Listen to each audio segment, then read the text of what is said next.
So today I want to show you how to pay your Chase credit card bill. Now, while we go through this, make sure you hit that like button and subscribe as we can continue to provide more free content just like this.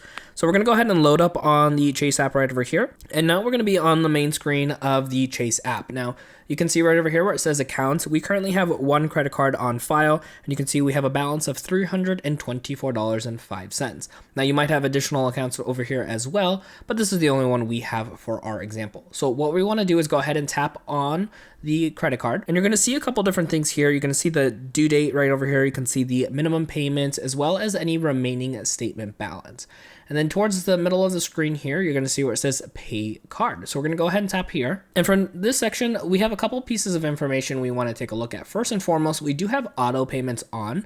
So that's really nice. If we click on manage right over here, this is going to allow us to choose how we actually want our automatic payments to go. Do we want to just pay the minimum balance? Do we want to pay our statement balance, as well as where the money is coming from and then what day we want to pay? So just something to keep in mind if you want to be a little bit more protective to make sure you're always paying on time, you can go ahead and do auto payments. Now, if we look over here, we have a couple different things that we want to look over. So if you notice, we have a couple different denominations here, and let's go ahead and explain what all of this here is. So it says we have a remaining statement balance of $310.07. Then we have a current balance of $324.05, and then a minimum payment due of $35, as well as another option. We can put whichever amount we want. Obviously, we had to pay at least the minimum, so it should be higher than that. Now, why are there two different numbers right over here? Well, this is essentially everything that has gone into the statement prior to the last month, and this is what we need to pay before having any interest charged into our account. So that being said, if we do not pay all of this amount before the end of the month, which is going to be for us on our statement at the 28th, then whatever's left over will be charged that interest. Now, since there is that difference between that 310 and the 324, we do not have to pay the full 324 without having to worry about interest. So that'll be about $14 where we can just leave on the account and not have to worry about interest. But if we wanted to, we can go ahead and cover the full balance. If we're not able to pay the full remaining statement balance, but we do want to pay more than the minimum, we type in other here, and let's say we could do $110 into our example here. We could tap over on done. And then from here, we can go ahead and hit the next button that just now gets highlighted. And from here, you're going to see it says, where do you want to pay from? And then right now it has one of our accounts. So if we tap on here, you can see some of the accounts that we have on file.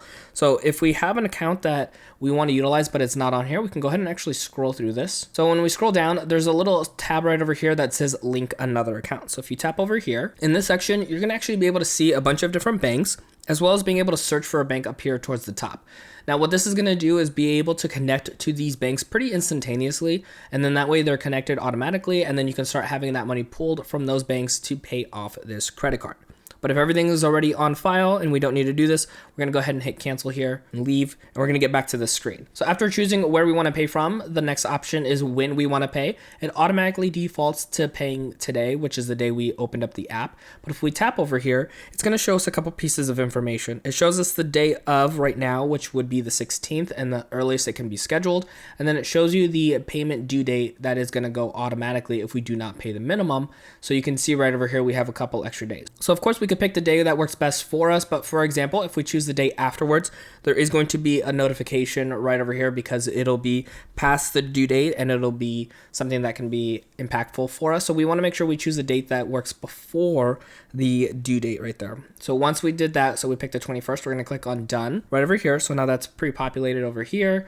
And then we can go ahead and click on make payment. Now from here, it is going to go over some information, just verifying everything. And then we can click on pay it. Going to go ahead and load up there and then show us a confirmation that $110 will be coming out of the account that we have on file on March 21st to be able to pay towards our account. Now, if we can pay before the due date a little bit more to help lower down that statement balance, we will get charged less interest. Or if we could pay it all off before the due date, we will get no interest charged for that next month. Now, if you're interested in checking out some other credit cards, such as the Apple credit card or the Capital One Quicksilver, check out my videos right over here on screen to keep on learning.